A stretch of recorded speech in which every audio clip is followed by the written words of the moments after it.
Hello and welcome to Kick Talk Reboot Midweek Special. I'm Callum Corral and I'll be joined later in the programme by Frank Cassidy.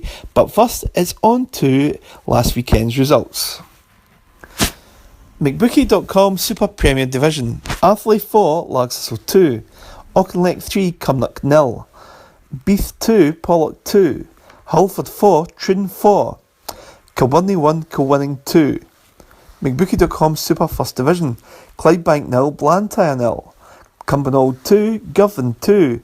Oviedo 3, Ovenvix 1. Kilsyth 1, Yoker 1. Maryhill 1, Shotts 2. Rillegan 2, Petershill 2. McBookie.com Ayrshire District League. Anbank 2, Dorrive 3. Ardere 2, Craigmark 2. Winton 5, Kellow 0. Lugar 2, Darvel 4. Muirkirk 1, Whitlets 3. McBookie.com Central First Division. Forth 2, Cambuslang 8. Greenock 0, St Rochs 4. Johnstonborough 2, Larkhall 4. Lismahago 3, Neilston 1. Rossvale 1, Thornywood 0. Vale of Clyde 0, Wishaw 0. McBookie.com Central District 2nd Division. Gartcairn 2, Glasgow Perthshire 4. Lanark 3, Ashfield 1. St Anthony's 2, Port Glasgow 1. Vale of Leven 5, Newmans United 2. And the Excel Group Sectional League Cup, Rob Roy 0, Shettleston 0. And Rob Roy won 4-2 on penalties at Somerville Park. Scottish Junior Cup First Round, Bellshill 1, Bowness 6. Crossgates Primrose 1, Arbroath Victoria 3. Dunbar United 3, Thornton Hibs 3. Dunbar won 4-3 on penalties. Glenafton 3, Broxburn 1, Salcovs 0, Renfrew 2.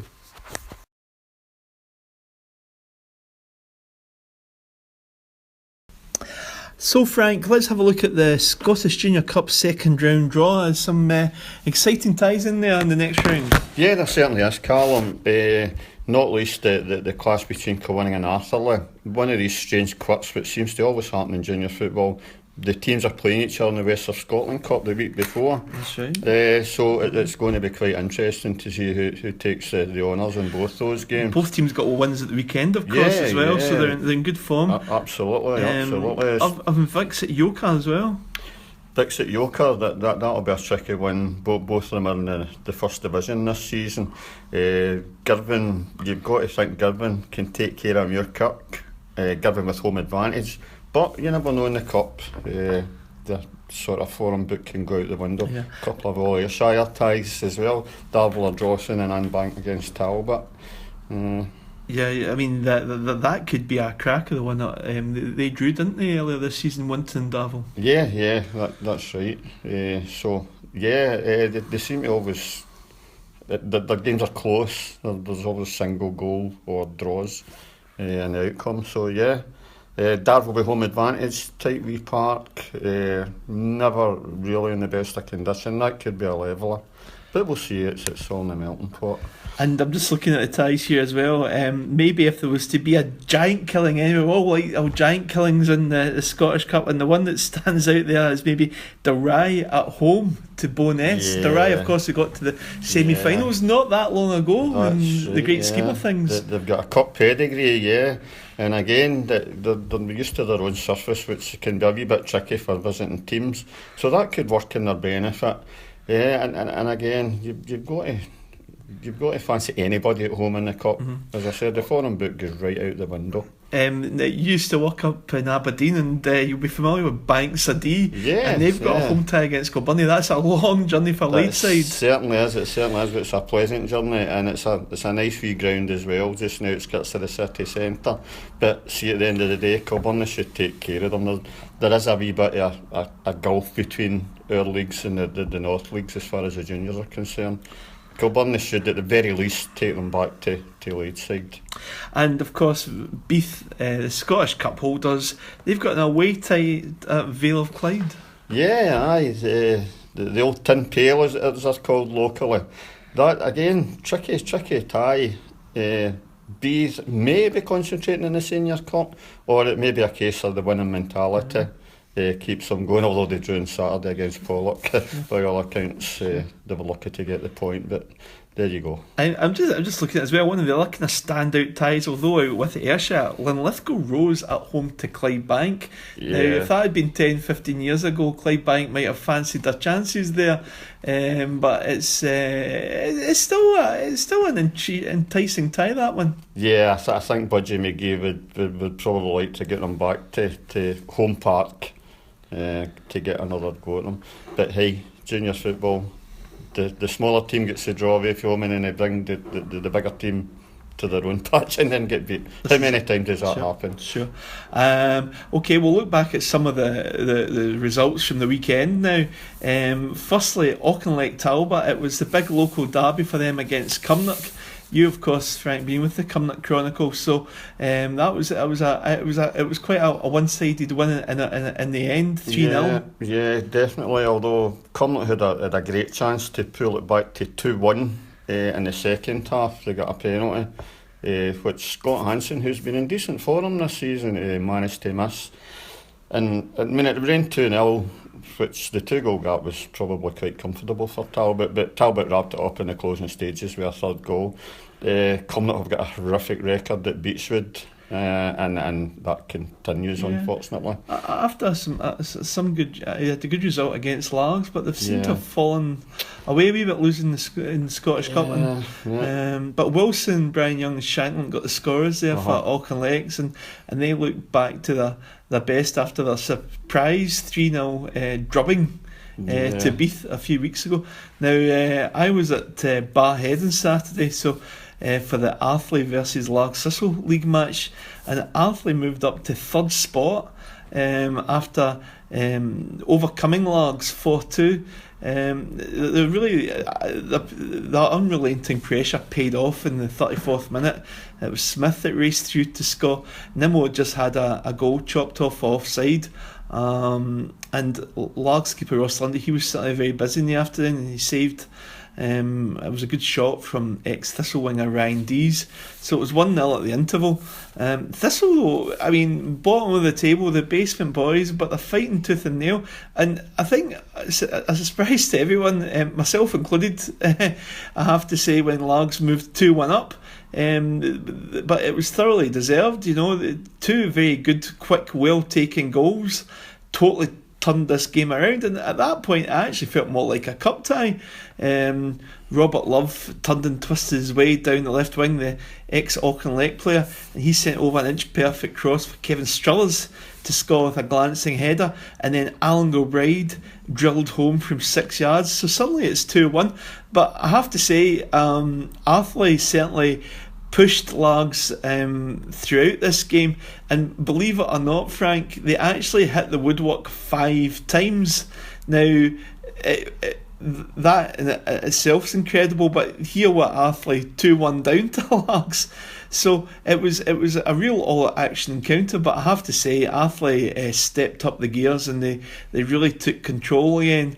They got a goal back within 60 seconds, and it was Dees who rounded Lundy to score, and then Smith, he rocketed an effort off the post, and there was an effort that took a wicked deflection. It bounced off the crossbar. So Largs were at 6s and 7s at that point, and Thistle were caught upfield. It was a quick ball through, and Leyland was able to blaze the ball home in 83 minutes. So that made it 3-2, and then just moments later, Leyland converted from the spot after a penalty. So an all-out action affair.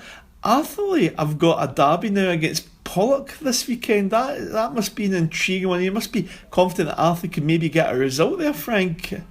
Yeah, and a strange quirk of fate. There seems to be hundreds of strange quirks of fate in the junior game. Arthurlie always play well at Newlandsfield, and vice versa. Pollock seem to come up to Barhead and do better.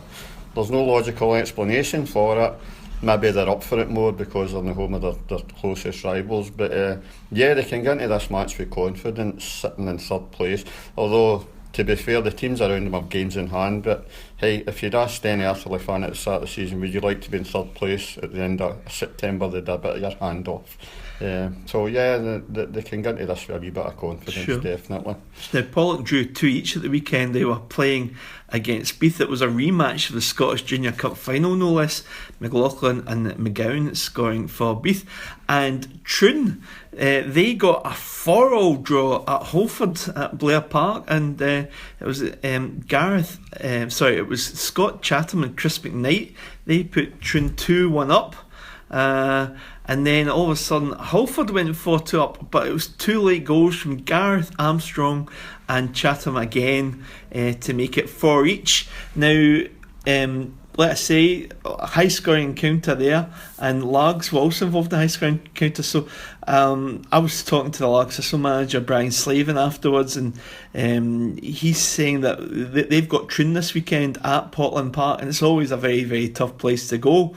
But let us say both teams were scoring goals and conceding at the other end of the weekend, so he predicts a thriller there. But if we look elsewhere in the Premier League, we've got to give a lot of credit to Kilwinning. They had a pretty miserable start to the season. The Adair Cup, of course, you can never really judge the Adair Cup, but into the league, and they've had some good away wins. Another one at Kilbirnie at the weekend. Yeah, certainly, yeah. They seem to have treated the Adair like a pre-season.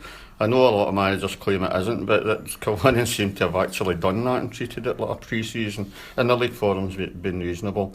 Again, sitting mid-table, they've got to be happy at that, having just come up from the first division last season. One thing I don't think anyone predicted though was Kilbirnie's low league position after such a good finish to the season last year. That is a surprise, yeah. And they've got a cup final coming up on Sunday against Auchinleck at Meadow Park in the Argyle-Glass Sectional League Cup final.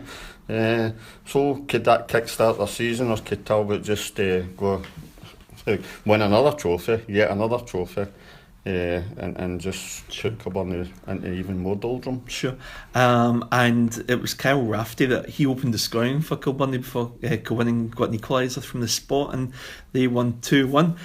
Now going down into the first division, it was Oven Meadow and Oven Vicks. It was another derby, and Meadow came out 3-1 victors. It was an OG, Ryan Begley and Ben Black that got the goals there. So Meadow showing a bit more of the form that we maybe expected after a kind of rough couple of games in the first division. Yeah, it might have been a culture shock coming down for the Premier, and it's maybe just a case of them finding their feet. But let's face it, it's a Premier set-up at Meadow Park, and 5 points. They're sitting in 5 points, but they're only 6 points behind the leaders, which is 2 wins. Yeah, it really isn't. It's a really cutthroat league. We all know that there's going to be points going back and forth there. Totally. Yeah. Just looking at the other Ayrshire team, Girvan, they've, as we know, they had a great season last year. They were actually 2 up against Cumbernauld on Saturday, but it was a late penalty from Stevenson for Cumbernauld that secured a point there. But we'll look into the Ayrshire District League, and there's another big success story at the moment for them at Winton Rovers, Frank. Yeah, absolutely, yeah. And that game against Kello, I mean, that was getting spoken about as their toughest challenge of the season so far. They were sharing top spot before kick-off on Saturday, but Winton dispatched them 5-0. And again, it was a rompty victory at the end of, by all accounts, and the managers are absolutely delighted, obviously. And he praised the team's second half performance in particular.